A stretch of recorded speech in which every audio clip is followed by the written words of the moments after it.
Sir ये तो मर चुकी है। रेडी, एम्बुलेंस को फोन करो। ये सब कैसे हुआ? मैंने देखा था सर। क्या हुआ था? सर हमारे आंखों के सामने एक ट्रक आया और इस औरत को कुचलकर चला गया सर। श्रेया कुछ मिला? नहीं सर, कुछ भी नहीं मिला। जब ये हादसा हुआ तब आप कहाँ थे? सर हम लोग उस चाय की दुकान पर चाय पीने आए थे, तभी मैंने देखा सर कि ये औरत वहां से भागती हुई आ रही थी सर।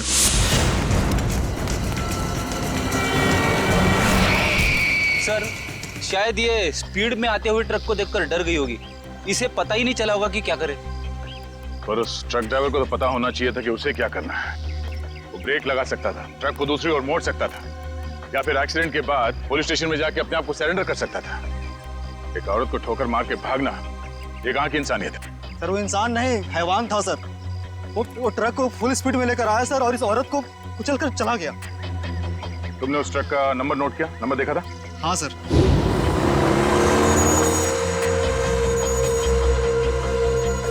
इस औरत के हाथ में कोई पर्स या बैग वगैरह था? नहीं सर। लेकिन सर इस औरत के हाथ में एक बच्चा था। क्या?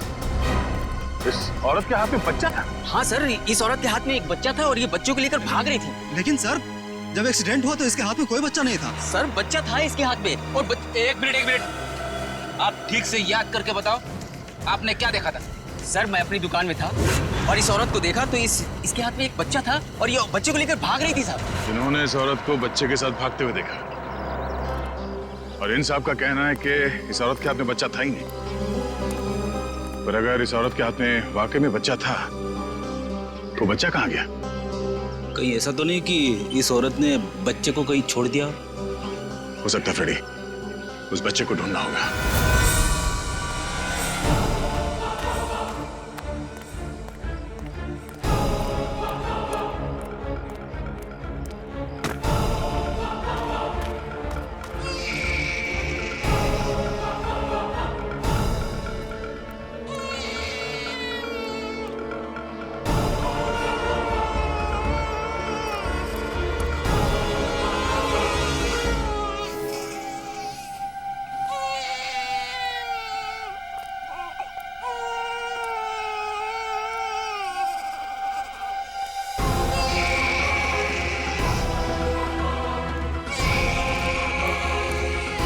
आप रेडी?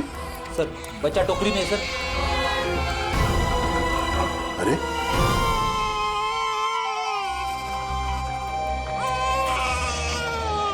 उस औरत ने बच्चे को यहाँ पे टोकरी में छोड़ दिया। लेकिन सर कोई अपने बच्चे को इस तरह टोकरी में छोड़ के क्यों जाएगा? हाँ साहब कहिए। ये बच्चा यहाँ इस टोकरी में कैसे आया? बच्चा? हाँ सर मुझे नहीं पता, मैं तो अपनी दुकान लगा रहा था, फल लेने गया था। इसका मतलब है मरने से पहले इस औरत ने इस बच्चे को यहाँ टोकरी में रखा। हमें उस मरी हुई औरत का पता लगाना है और ये बच्चा। इस बच्चे को हम अपने साथ लेके चलते हैं। इस बच्चे का ख्याल रखना हमारा फर्ज है। पहले ये पता करते हैं कि इस बच्चे के परिवार में है कौन। सर उस औरत के बैकग्राउंड के बारे में तो कुछ पता नहीं चला, पर डॉक्टर सालुंके ने कुछ जरूरी बात पता लगा ली है। वो क्या? इस औरत का और उस बच्चे का खून का कोई रिश्ता नहीं। क्या? इस बच्चे का और उस औरत का डीएनए मैच नहीं हो रहा है? जी सर। इसका एक ही मतलब हो सकता है दया, उस औरत ने इस बच्चे को चुरा लिया और फिर वो भाग रही थी। हो सकता है सर। काम करना पड़ेगा, मिसिंग पर्सन ब्यूरो से पता लगाना पड़ेगा कि क्या किसी ने बच्चा गायब होने की रिपोर्ट दर्ज करवाई है क्या। और डॉक्टर सालुंके का इस बच्चे की माँ के बारे में भी कुछ कहना है सर। क्या? इस औरत ने जो सैंडल पहने हुए थे, उस सैंडल के नीचे के हिस्से की तरफ हमें खून के कुछ अंश मिले। उस खून का डीएनए करने से पता चला कि उस खून का डीएनए और उस बच्चे के खून का डीएनए आपस में मैच होते हैं। और उस औरत की उम्र जिसका वो खून है लगभग 28 से 30 साल होनी चाहिए। खून के निशान? फिर जरूर इस बच्चे की माँ बुरी तरह से घायल हुई होगी। सर हो सकता है उस अनजान औरत ने ही हमला किया हो बच्चे की माँ पर और बच्चे को लेकर भाग गई। सर लगता है ये कोई बहुत बड़ी साजिश है। उस औरत का एक्सीडेंट नहीं बल्कि जानबूझ के खून किया गया है। सर हमने आरटीओ में भी पता किया, ट्रक का नंबर उनके रिकॉर्ड्स में भी नहीं है। ये देखो बॉस, अब कोई प्रॉब्लम नहीं है, अरे प्रॉब्लम तो तब होगा जब बॉस का फोन आएगा। उसको क्या जवाब दोगे? ये काम अधूरा छोड़ दिया। सर, एक ऐसा सुराग मिला है जिससे पता चल सकता है कि ये औरत है कौन। वो क्या? ये उस औरत के कपड़े, इस पे लॉन्ड्री का टैग लगा हुआ है। बस सुबह इस टैग से पता लगाओ ये कौन सी लॉन्ड्री है, और इस लॉन्ड्री से हमें पता चलेगा कि ये औरत रहती कहाँ है। सर, तब तक मैं इस बच्चे को संभालूंगा सर, अपने घर पे। बस बच्चे को अपने साथ रखना चाहता हूँ सर। सर, मैं भी आपकी मदद करूंगी।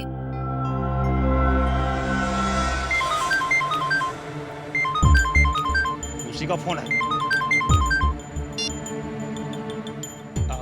सलाम बॉस। मुझे वो बच्चा किसी भी हालत में जिंदा चाहिए, किसी भी हालत में। समझ गए तुम? जी बॉस।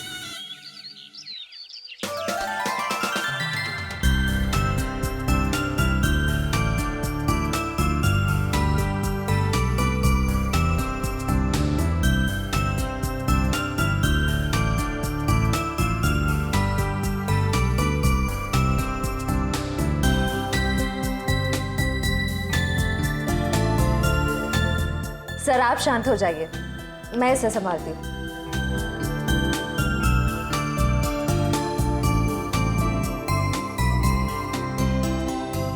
अरे इतनी बात मेरी समझ में नहीं आई।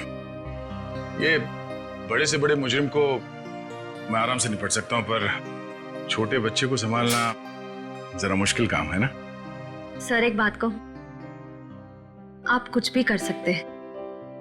आपके लिए कोई काम मुश्किल नहीं है। बड़े बड़े गुनहगारों से निपट सकते हैं, छोटे बच्चों को संभाल सकते हैं। बस जरूरत है तो अपने अंदर छुपे हुए दया को बाहर निकालने की, जिसका दिल मोम जैसा है, जो सबकी कदर करते हैं, जो प्यार करना भी जानते हैं।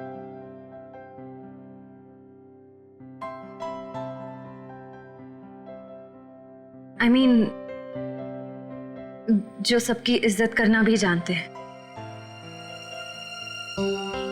अब चिंता करने की कोई जरूरत नहीं है सर, मैं आ गया हूं। अरे फिर तुम, क्या बात है? आओ। सर, हाँ? जब मुझे एहसास हुआ कि आप अकेले बच्चे को संभाल नहीं पाओगे तो मैं आ गया। ला, बच्चा दो।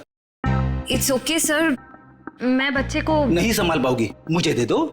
लेकिन फ्रेडी, बच्चे को नींद नहीं आएगी, उसे सुलाने का तरीका मेरे पास है। बच्चा दे दो।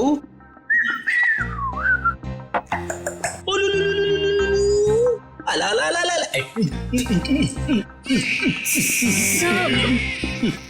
फ्रेडी क्या कर रहे हो? सर, जिद छोड़ो और बच्चे को वापस दे दो शेफ। सर प्लीज, मैं संभाल लूंगी।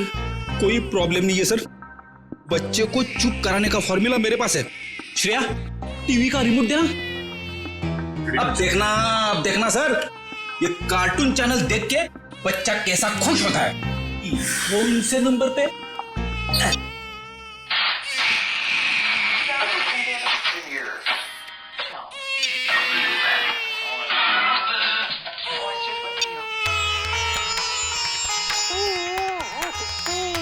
फिर एक मिनट, वो शास्त्रीय संगीत वाला चैनल फिर से लगाना।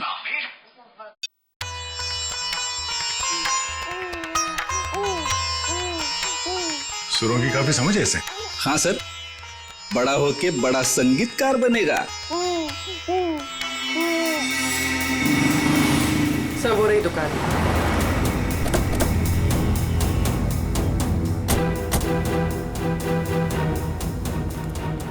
ये लो, कस्टमर के कपड़े हैं, पैक कर दो। हाँ सर, कहिए, कपड़े देने आए हैं या लेने आए हैं? अगर देने आए हैं तो 5 दिन के बाद ही मिलेंगे, और अगर लेने आए हैं तो मैं उम्मीद करता हूं कि 5 दिन के बाद ही आए होंगे। सर, मैं बहुत ही ईमानदार व्यापारी हूं, और मैंने आज तक अपने किसी भी कस्टमर को कोई भी धोखा नहीं दिया है। हाँ, ये कपड़े आपकी लॉन्ड्री में धुले हैं ना?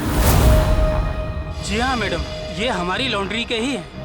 आप यही जानना चाहते हैं कि ये कपड़े किसके हैं? समझदार लगते हो, बता। हाँ, 1 मिनट, रघु बुक दो। मिल गया सर। ये कपड़े किसी गोपी नाम की औरत के हैं। गोपी, एड्रेस भी लिखा होगा उसमें? नहीं सर, एड्रेस तो नहीं है, लेकिन फ़ोन नंबर है। दो।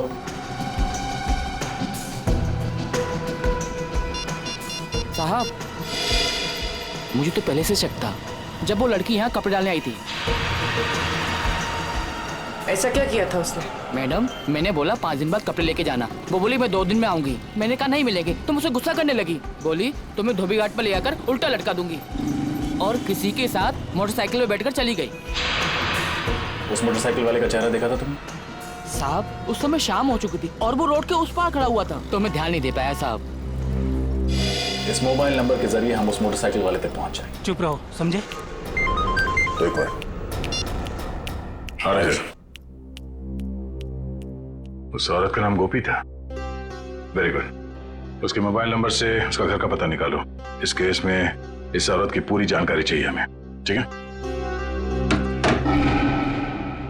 रजत, मैं तुम्हें बाद में फोन करता हूं।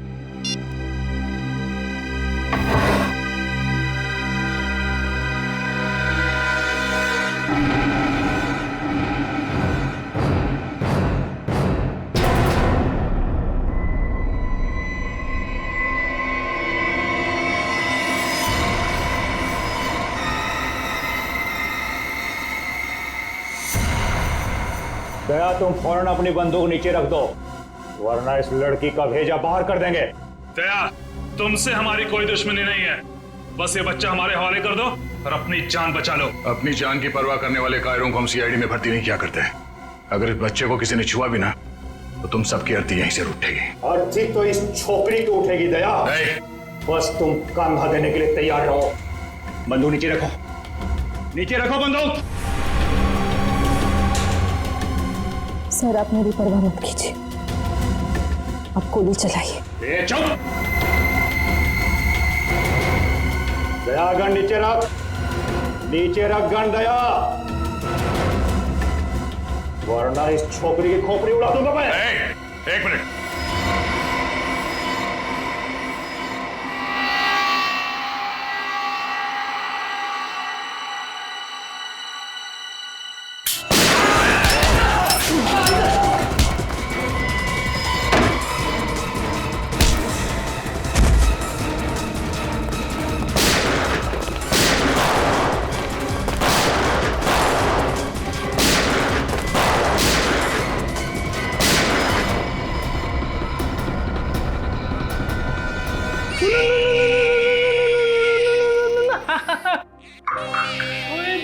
इतना छोटा सा मासूम बच्चा किसी का क्या बिगाड़ सकता है?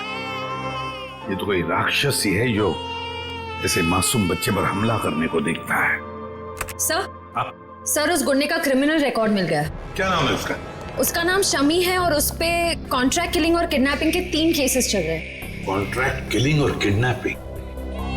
लेकिन ये सिर्फ कॉन्ट्रैक्ट किलिंग का केस नहीं है, ये कुछ और ही चक्कर है, कोई बड़ी साजिश है ये। सर, मोबाइल कंपनी ने गोपी का जो एड्रेस दिया था वो गलत है सर। गलत है? हाँ सर। मतलब सर, ये सब पहले से प्लान था।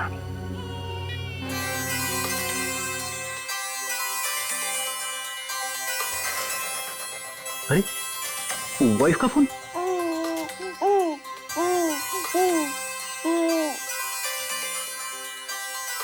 कैसी लगी ट्यून? अच्छी अच्छी अच्छी। सर, कल रात दया सर के घर पे टीवी पर जब शास्त्रीय संगीत आ रहा था, तब बच्चा अचानक से शांत हो गया और मुस्कुराने लगा। अच्छा, वैसे आमतौर पे इस तरह की धुन सुनकर बच्चे उछलने लगते हैं। हाँ, लेकिन अभी भी फ्रेडी सर की रिंगटोन सुनकर बच्चा कैसे खुश हो गया? सर, हो सकता है कि जब से इस बच्चे का जन्म हुआ हो तब से ये शास्त्रीय संगीत सुनता आ रहा। हो सकता है इसके माता पिता में से कोई संगीतकार या गायक हो। कविनगर जाके पता लगाना पड़ेगा कि वहां पर कोई शास्त्रीय संगीत विद्यालय है क्या। ता थई तत थई ता थई तत थई ता थई तत थई तत थई ता थई तत थई ता थई तत। एक मिनट,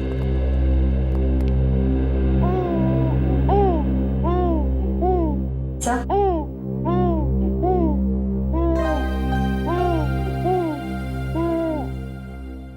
लगता है सही जगह पे हैं। नमस्ते। नमस्ते। अरे वाह, ये बच्चा तो बड़ा कोमल है। इसके पैर में कला भी नजर आती है, लेकिन नृत्य सीखने के लिए ये उम्र बहुत छोटी है। मास्टर जी, हम यहाँ बच्चे को नृत्य सिखाने के लिए नहीं लाए हैं। तो फिर इस नन्ही सी जान को आप यहाँ क्यों ले आए? हम लोग सीआईडी से हैं और एक केस के सिलसिले में आपसे कुछ पूछताछ करने आए हैं। ओह जी, पूछिए। जरा इस बच्चे को देखिए। आप पहचानते हैं इसे? देखा आपने इसे? जी नहीं, इस बच्चे को कभी देखा नहीं मैंने। आपने इस औरत को देखा है? अरे ये तो हमारे बगल वाली डे केयर सेंटर में काम करती है। Baby day care centre?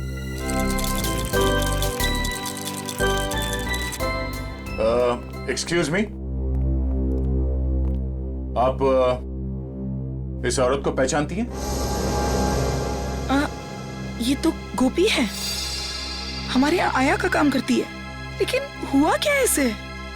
कल एक ट्रक एक्सीडेंट में उसकी मौत हो गई है। खैर, आप इस बच्चे के बारे में क्या बता सकती हैं? इसका नाम बॉबी है और इसकी माँ का नाम जूही है। ये LSD सोसाइटी में रहती है। LSD society?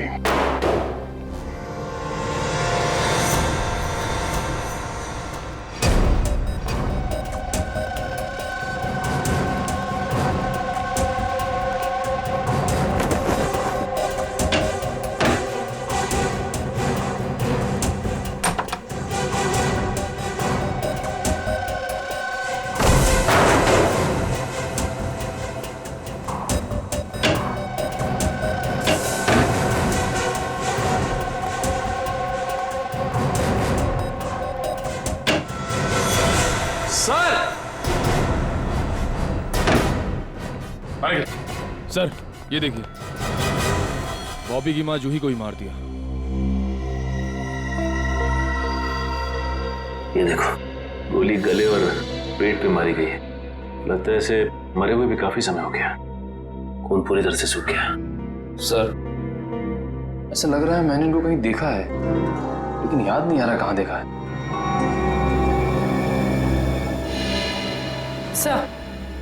सर वो देखिए।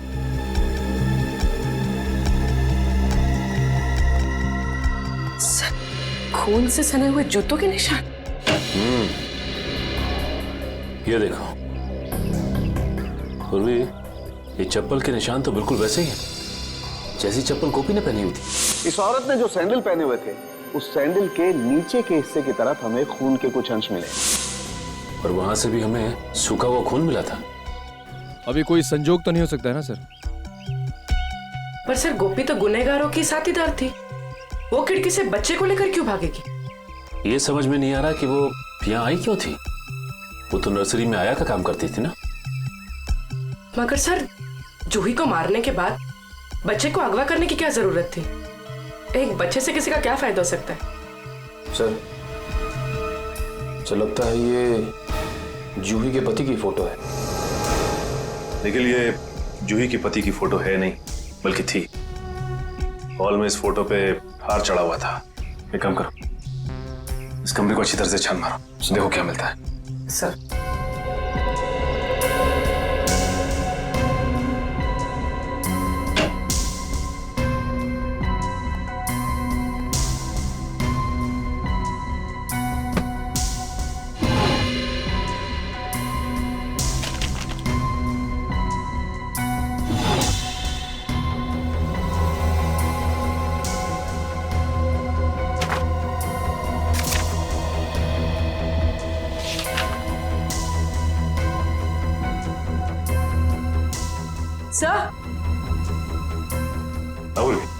सही देखिए,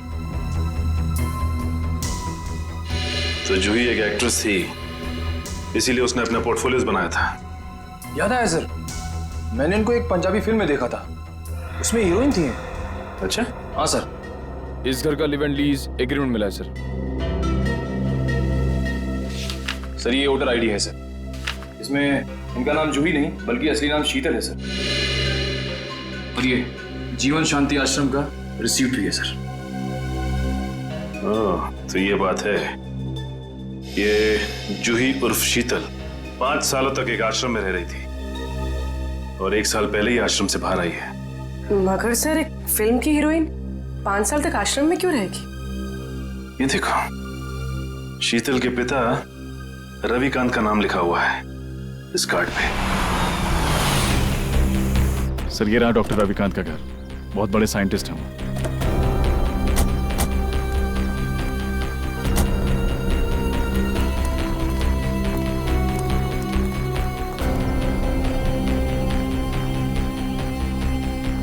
सर ये घर तो लगता है काफी टाइम से बंद पड़ा है। हाँ रजत, ये देखो कितने दिनों के अखबार पड़े हैं यहाँ पर, ये सारे खत पड़े हैं। काम करो, इन दोनों घर के अंदर जाके अच्छी तरह से तलाशी देखता हूँ ये चिट्ठियां क्या है।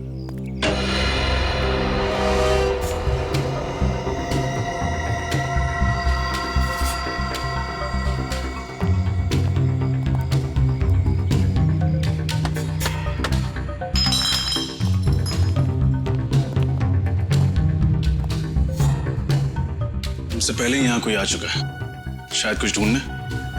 देखो कुछ हाथ लगता है क्या? सर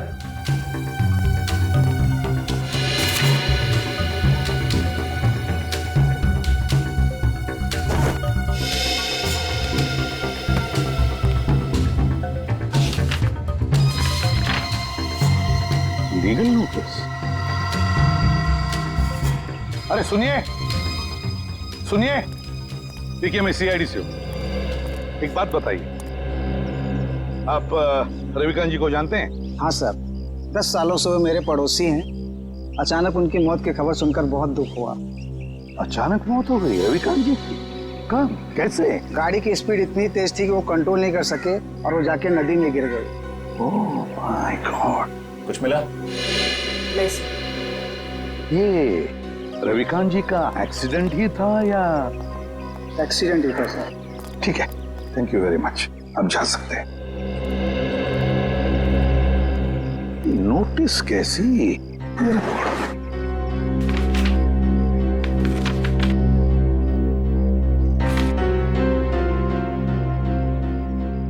माय गॉड, तो रविकांत जी के घर की नीलामी की नोटिस है। सर इतनी जल्दी ही नोटिस? पिछले महीने तो रविकांत जी की मौत हुई थी। तो पूर्वी पिछले महीने रविकांत जी की मौत होगी, उसके बाद में उनकी बेटी शीतल की मौत। ये कोई कोइंसिडेंस नहीं हो सकता, कोई इत्तेफाक नहीं है, ये कुछ और ही चक्कर है। कुछ ना कुछ तो गड़बड़ जरूर है। और फिर अब शीतल के बच्चे की भी जान को खतरा है। इस रविकांत जी के एडवोकेट से मिलना पड़ेगा, वकील से मिलना पड़ेगा, पता लगाना पड़ेगा इस घर के नीलामी का राज क्या है। ओ, रविकांत जी की प्रॉपर्टी की नीलामी की नोटिस ये तो मैंने बनवाई है, लेकिन आपको कहां से मिली? उनके घर से। एक और बात, उनकी बेटी शीतल का किसी ने खून कर दिया। शीतल का खून? लेकिन ये किसने किया? उन्हीं का पता लगाने ही तो हम आपके पास आए हैं। मैं कुछ समझा नहीं। रविकांत जी और शीतल के बाद इस मकान पर हक किसका बनता है? शीतल जी के बेटे बॉबी का। सिर्फ मकान पर ही नहीं, कसारा में जो 50 एकड़ जमीन है वो भी बॉबी के नाम हो जाएगी। अच्छा, और ये नीलामी का आइडिया किसका था? रविकांत जी के छोटे भाई राकेश का। राकेश? इस राकेश के बारे में और कुछ जानते हैं? जी हाँ, दरअसल उनके परिवार को मैं पिछले 15 साल से जानता हूँ। उनके सारे लीगल मैटर्स मैं ही देखता हूँ। रविकांत और राकेश के पिताजी की जब मृत्यु हुई तो उनके प्रॉपर्टी का सबसे बड़ा हिस्सा रविकांत को मिला और सिर्फ 15% राकेश को। ऐसा क्यों किया उनके पिता? क्योंकि राकेश के तौर तरीके और आलसीपन की वजह से उनके पिताजी काफी नाराज थे और उनको राकेश पर भरोसा नहीं था। तो इस बात से तो राकेश जी को बहुत गुस्सा आया होगा। जी हाँ, बहुत। इतना ही नहीं, उसने अपने भाई के साथ सारे रिश्ते नाते तोड़ दिए थे। फिर अचानक दिवाली के दिन आकर गले मिले और सारे गिले शिकवे दूर हो गए। हो सकता है ये राकेश की चाल हो, रविकांत जी का भरोसा जीतकर उनकी पीठ पर वार करने की। सर ये भी तो हो सकता है कि बॉबी को राकेश जी ने अगवा करवाया हो। ये तो राकेश से मिलकर ही पता चलेगा।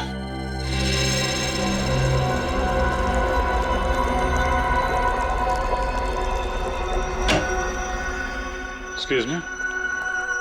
जी कहिए। हम लोग सीआईडी से हैं। डॉक्टर रविकांत के बारे में तो आप लोग जानते ही होंगे। जी डॉक्टर रविकांत मेरे गुरु जैसे थे। आप? जी मेरा नाम फनीश है।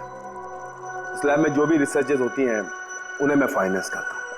मिस्टर फनीश, हम डॉक्टर रविकांत की मौत के बारे में आप लोगों से कुछ पूछताछ करने आए हैं। उनकी मौत से तो हम सबको बहुत बड़ा सदमा पहुंचा है सर। न केवल इस लैब का बल्कि हमारे देश का भी बहुत बड़ा नुकसान हुआ है। लेकिन वो कहते हैं ना कि नसीब के आगे किसी का बस नहीं चलता। ऐसा लगता है कि उनकी मौत से किसी और का नसीब जरूर जग गया है। मैं कुछ समझा नहीं। हमें शक है कि उनकी कार का एक्सीडेंट हुआ नहीं है बल्कि करवाया गया है। यानी किसी ने उनका मर्डर किया? शायद। वैसे किस चीज पे रिसर्च कर रहे थे डॉक्टर रविकांत? इसके बारे में तो उन्होंने कभी किसी को कुछ नहीं बताया। वो एक टॉप सीक्रेट रिसर्च कर रहे थे, इसीलिए उसका जिक्र उन्होंने कभी किसी को नहीं किया। सर वो कुछ डरे डरे से रहते थे। क्यों? किससे? इसके बारे में उन्होंने किसी को बताया नहीं, लेकिन वो अपने जो रिसर्च के पेपर्स है ना वो अपने केबिन के लॉकर में रखते थे और तकरीबन हर रोज वो लॉकर का पासवर्ड चेंज करते थे। पता नहीं क्यों। लगता है ये रिसर्च की वजह से उनका फोन किया गया है। उनका केबिन दिखाइए जरा।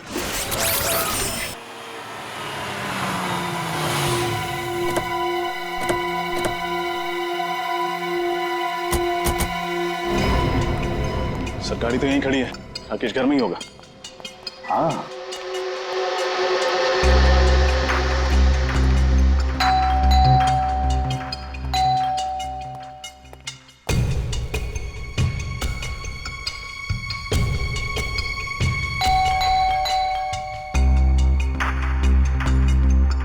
तो लगता है घर में कोई नहीं है, कोई दरवाजा नहीं खोल रहा है। घर में कोई तो है, आवाजें आ रही हैं। खोल दो दरवाजा।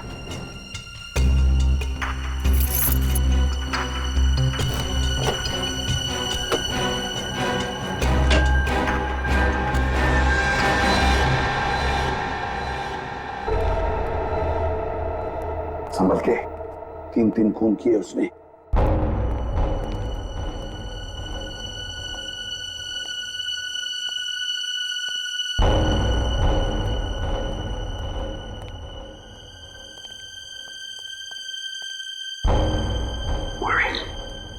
इस तरफ जाओ। सर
कौन है आप लोग? सीआईडी। लेकिन मैंने किया क्या है? किया क्या है? हैं? या क्या है? अभी पता चल जाएगा क्या क्या है। इसके घर की अच्छी तरह से तलाशी लो। सर आप पूरे घर की तलाशी ले लीजिए, पर प्लीज मुझे ये तो बताइए कि मेरा गुनाह क्या है? रविकांत और शीतल को क्यों मरवाया तुमने? शीतल का कत्ल हो गया सर? कब और कैसे? कब और कैसे? बड़े भोले बनने की कोशिश कर रहे हो राकेश जी। सर प्लीज मेरा यकीन मानिए, इसके बारे में मैं कुछ नहीं जानता। झूठ झूठ बोल रहे हो तुम। रविकांत और शीतल को पहले मरवाया और फिर शीतल के बच्चे को अगवा किया। इस औरत को पैसे दिए थे ना तुमने, ये सब करने के लिए? क्यों? नहीं सर, मैंने ऐसा कुछ नहीं किया। इस औरत को मैं पहली बार देख रहा हूँ सर। सर मैं रवि भैया और शीतल का खून क्यों करवाऊंगा? इसलिए, इस जायदाद के लिए। जायदाद के पेपर थे, है ना? क्यों? और तुम ये भी जानते थे कि रविकांत और शीतल की मौत के बाद ये सारी जायदाद शीतल के बेटे के नाम पर हो जाती, और अगर शीतल के बेटे का कुछ कम ज्यादा होता तो ये पूरी की पूरी जायदाद तुम्हारे नाम पर हो जाती। यही चाहते थे ना तुम? जी सर, लेकिन क्या? लेकिन क्या? लेकिन सर मैंने किसी का खून नहीं किया, और ना ही सर मैंने बॉबी को किडनैप करवाया। प्लीज मेरा यकीन मानिए। तुम्हारा यकीन करूं? क्यों? क्यों यकीन करूं तुम्हारा मैं? हैं? कोई सबूत है तुम्हारे पास? तुम्हारा यकीन करूं? क्यों? क्यों यकीन करूं तुम्हारा मैं? हैं? कोई सबूत है तुम्हारे पास? हाँ सर, एक मिनट।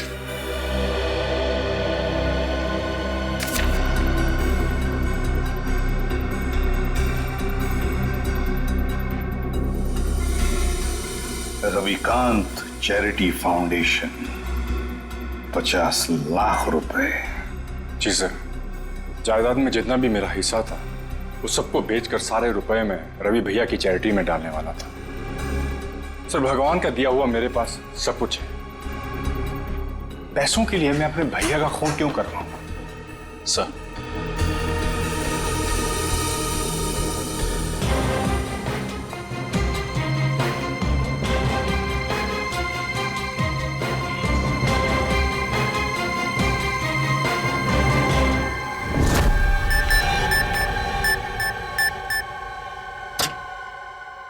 ये क्या? लॉकर तो खाली है। खाली है? अभिजीत,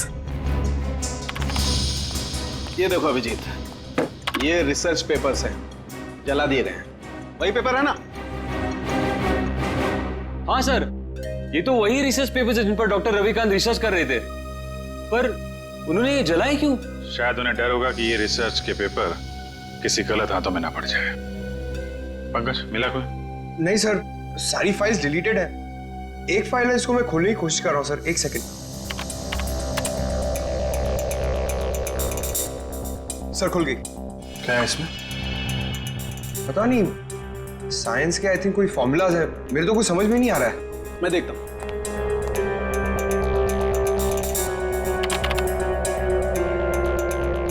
ओह, नहीं अभिजीत, ये कोई साइंस का फार्मूला नहीं है, ये एक वायरस की टेस्टिंग रिपोर्ट है। क्या मतलब सर? मतलब ये कि जैसे जहर का काट जहर होता है, वैसे ही किसी भी बीमारी का इलाज उसके वायरस के द्वारा ही किया जाता है। और इस वायरस का टेस्ट किसी इंसान पर कर रहे थे डॉक्टर रविकांत। और कौन सा वायरस है ये? ये बेलकोप नाम का वायरस है। बहुत रेयर किस्म का वायरस है, ज्यादा सुना नहीं है इसके बारे में। मगर सर ये वायरस टेस्ट किस पर कर रहे थे? माय गॉड, मैं समझ गया अभिजीत। अरे है कौन वो? अभी नहीं, 1 घंटे के बाद मैं तुम्हें ब्यूरो में मिलता हूँ, कंफर्म कर लूं फिर बताता हूँ। सचिन, पता चला डॉक्टर रविकांत लैब में क्या बना रहा था? नहीं सर, अब तक तो कुछ नहीं पता चला। सालू के साहब कह के गए हैं कि 1 घंटे में वापस आता हूँ फिर। बस पता चल गया, मैंने गुत्थी सुलझा ली। यार तू फिर बता ना सालू के। बॉस, उस रिसर्च लैब में हमने जिस पेशेंट की रिपोर्ट देखी थी उसमें पोलकोप नाम का वायरस था। ये कौन सा वायरस है? वही तो पता लगाना है, लेकिन एक टेंशन है बॉस। किस बात की टेंशन? बॉस, मैंने जब पता लगाया तो पता लगा कि पोलकोप नाम का वायरस तो है ही नहीं। अरे तो फिर सालू के साहब, उस मरीज के शरीर में ये वायरस आया कहां से? वही तो बॉस, मैंने जब उस बच्चे का ब्लड टेस्ट किया दोबारा से तो पता ये चला कि उसे हिस्लेक्सिया नाम की बीमारी है, सांस लेने की बीमारी, जिसका कहीं कोई इलाज नहीं है। लेकिन जब मैंने बच्चे का ब्लड टेस्ट किया तो पता ये चला कि हिस्लेक्सिया का असर उसके शरीर में, उसके खून में धीरे धीरे कम हो रहा है। वो कैसे? वही तो प्रॉब्लम है बॉस। जब मैंने बच्चे का ब्लड टेस्ट दोबारा से किया तो पता लगा कि उसके शरीर में अलग अलग किस्म के वायरस हैं। जिसकी वजह से डिस्लेक्सिया का असर उसके खून में धीरे धीरे कम हो रहा है। और इन्हीं वायरस में से पोलको वायरस भी है। मतलब वो टेस्ट रिपोर्ट बच्चे की थी? हाँ बिल्कुल। मतलब ये जो कुछ भी हुआ है इस पोलको वायरस की वजह से ही हुआ है। कोई तो है जो इस पोलको वायरस पर कब्जा करना चाहता है। हाँ सर, डॉक्टर रविकांत ने वायरस के सारे सैंपल और रिसर्च के सारे मटेरियल तबाह कर दिया, बर्बाद कर दिया सर। अब ये वायरस सिर्फ बच्चे के अंदर है। मतलब सचिन, बच्चे की जान को खतरा है।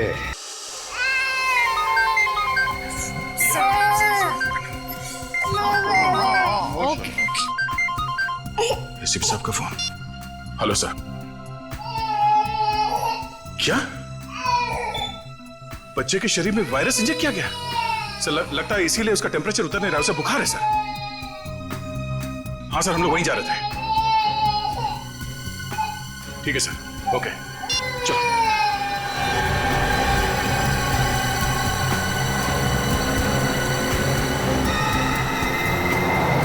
चलो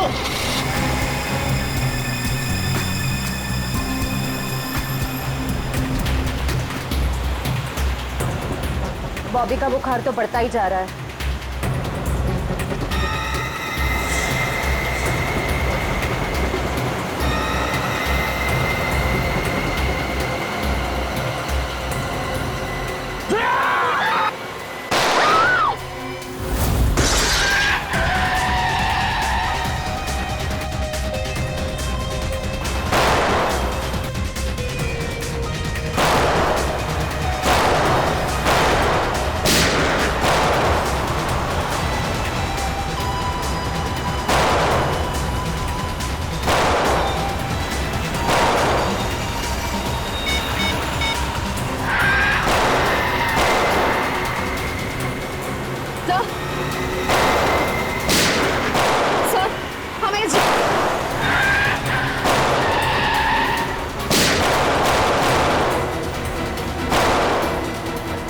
तुम ठीक हो?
गोली खत्म हुई श्रेया।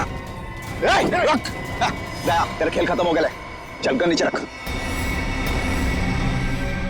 ए, लड़की को दे, मेरे को दे, बच्चा मेरे को दे, दे।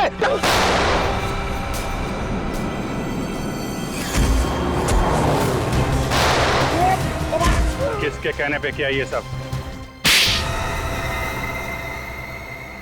शर्म आनी चाहिए तुम्हें। एक मासूम बच्चे के साथ तुमने ऐसी घिनौनी हरकत की। मैं मजबूर था ऑफिसर। मैंने डॉक्टर रविकांत की रिसर्च पर लाखों रुपए खर्च किए, यह सोचकर कि रिसर्च कामयाब होगी तो मैं करोड़ों रुपया कमाऊंगा, मेरी कंपनी के शेयर्स फिर से टॉप पर आ जाएंगे। लेकिन डॉक्टर रविकांत अपने इन्वेंशंस तुम्हें नहीं बल्कि सरकार को देना चाहते थे ताकि हमारे देश के आम लोगों को फायदा हो। पर यह बात तुम्हें बर्दाश्त नहीं हुई। कैसे बर्दाश्त होती सर? लाखों रुपए का जुआ मैंने खेला, सारा रिस्क मैंने अकेले ने उठाया और डॉक्टर रविकांत वो फार्मूला गवर्नमेंट को देना चाहते थे, जो मुझे उसके लिए फूटी कौड़ी नहीं देते सर। और ये बात उन्हें समझाने की मैंने बहुत कोशिश की, पर उन्होंने मेरी एक नहीं सुनी सर। बॉबी को अगवा करने का प्लान तुम्हारा ही था ना? हाँ सर, और जब मुझे पता चला कि डॉक्टर रविकांत ने वो वायरस बॉबी की बॉडी में इंजेक्ट कर दिया है, तो मैंने गोपी को आया बनाकर वहां भेजा और बॉबी को अगवा करने का प्लान बनाया। लेकिन जब गोपी को तुम्हारे घिनौने इरादों के बारे में पता चला, तो उसके अंदर की ममता जाग गई और वो बॉबी को लेकर भाग गई। और उसी की बेवकूफी की वजह से मेरा सारा प्लान चौपट हो गया। अपनी मौत की वो खुद जिम्मेदार है। तुम जैसे हैवानियत के पुतले इंसानियत के बारे में कभी समझ नहीं पाओगे। तुम्हें तो ऐसी सजा होनी चाहिए जिसे देखकर हैवानों की रूह कांप उठे।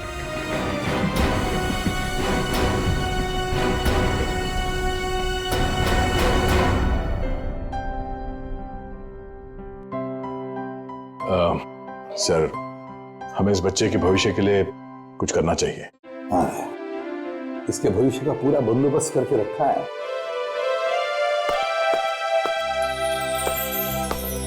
सर जी, सर जी, आज के बाद बॉबी को मैं संभालूंगा।